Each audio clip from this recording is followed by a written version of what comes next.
안녕하십니까. 세상을 환하게 비추는 남자 MBC 미디어 해설위원 김태호입니다.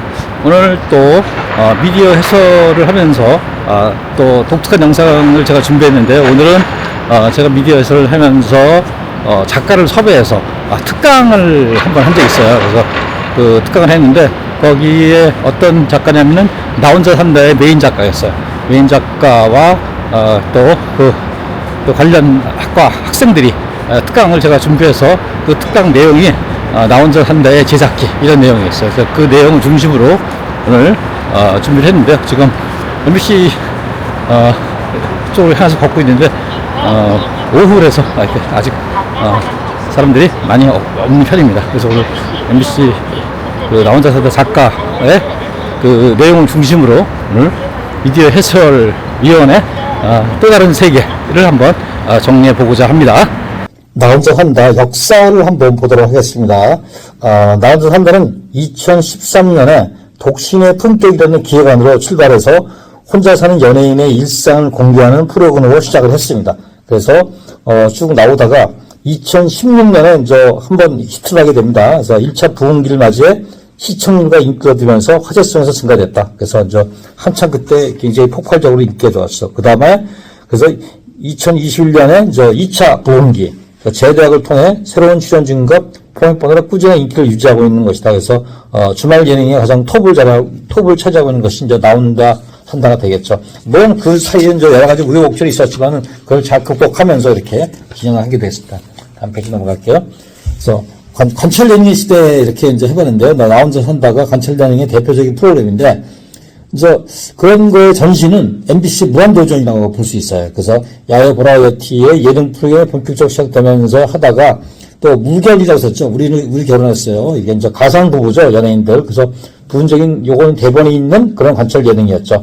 그래서 MBC 관찰 예능의 대표적인 예능은 나 혼자 산다다. 그러니까 이건 아마 MBC뿐만 아니라 KBS나 SBS 다른 방송을 통해서라도 아마 나 혼자 산다가 가장 관찰 예능의 대표적인 프로그램을 볼 수 있다, 이렇게 얘기를 합니다.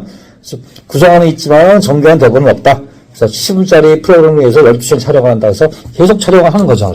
그래서 그런 이 출연자의 동선을 꼼꼼하게 챙겨서 이렇게 진행한다. 그런 관찰 예능의 대표적인 거다. 그래서 카메라도 한 100대 이상 쓰는 걸로 알고 있어요. 그래서 그 다음 페이지 보도록 할게요. 제작 과정을 3단계 이렇게 정리해 봤는데요. 첫째, 심층 미층을 통해 방송에 보여줄 모습을 경청한다. 그래서 보통 작가랑 연출자들이 한 15명 정도와 출연자를 갖다 미팅을 한다고 합니다. 그래서 거기서 그 여러 가지 질문을 통해서 어떻게 담아내면 좋을지 이런 걸 체크해서 진행을 한다고 합니다. 그래서 두 번째, 사전미팅을 통해 인터뷰 내용을 구성하고, 세 번째, 테스트를 통해 출연자를 결정한다. 그래서 이 출연자를 쓸 거냐 말 거냐 이런 거를 그때 결정한다고 이렇게 합니다. 그래서 이것을 제작해서 한 단계를 이렇게 얘기를 했습니다. 다음 슬라이드 볼게요. 작가 역할 이렇게 되는데 한번 보도록 할게요. 기획 및 구성으로 프로그램의 방향성과 에피소드 구성을 담당한다. 이게 이제 됐고, 두 번째, 출연자의 사전 미팅과 심층 인터뷰를 통해 숨겨진 내용을 발굴한다. 그래서 우리가 기존에 보았던 거랑 또 출연자 얘기를 통해서 이런 걸 이 출연자한테 우리가 캐치할 수 있겠다, 이런 거를 한답니다. 그리고 촬영 현장에서 상황에 맞는 질문과 발언을 제시한다. 촬영 현장에서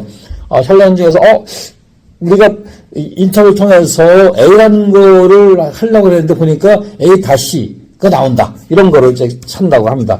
그리고 촬영한 다음에 편집할 때 또 편집에 대해서 이렇게 저 부분을 살려주세요라든가 이런 걸 얘기해서 이렇게 한다고 얘기를 합니다. 자, 담당 작가의 업무 우선 보도록 할게요.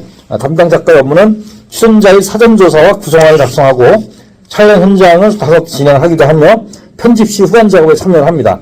그리고 고정 출연자와 지속적인 소통. 왜냐하면 고정 출연자들은 계속 하게 되면 이제 약간 매너리즘이라든가 빠지시잖아요. 예를 들어서 전현무라든가 박나래라든가 이런 친구들의 지속적인 소통, 그리고 그런 조정 게스트들의 캐릭터가 혹시 다른 게 또 뭐가 없는지 이런 거를 계속 진행을 한다고 합니다. 그게 담당 작가 업무가 되겠습니다.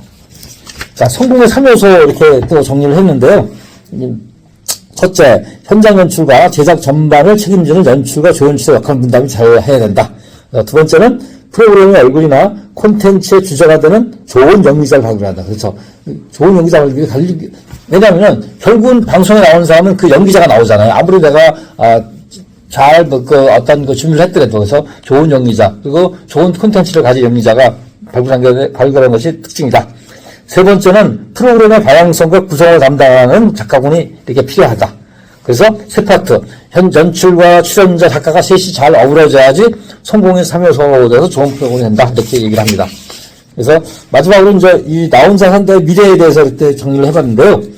지속적인 포맷 혁신이 필요하다. 그렇죠. 지속적인 포맷 혁신. 나 혼자 산다는 큰 틀 안에서 어떻게 포맷 혁신을 할 것이냐. 이런 거가 필요하고, 다양한 연령대의 직업군의 출연자가 발견합니다. 다양한 연령대, 그러니까 꼭 20대, 30대가 아니라 40대, 50대 중에 혼자 사는 친구들, 또 다양한 직업군, 꼭 연예인 말고라도 다른 쪽에 이렇게 또 우리가 잘 알지 못하는, 근데 이 캐릭터가 굉장히 재미있는 이런 거에 대해서 또 출연자 발굴을 하는 것이 목표고요. 그래서 또 해외 시장을 개방해서 또 콘텐츠를 개발하는 것이 또 목표가 되겠다고 합니다. 그래서 온라인 콘텐츠와 연계돼서 프로그램 정도 성장해 나가야 되지 않나, 이렇게 이 작가는 얘기를 합니다.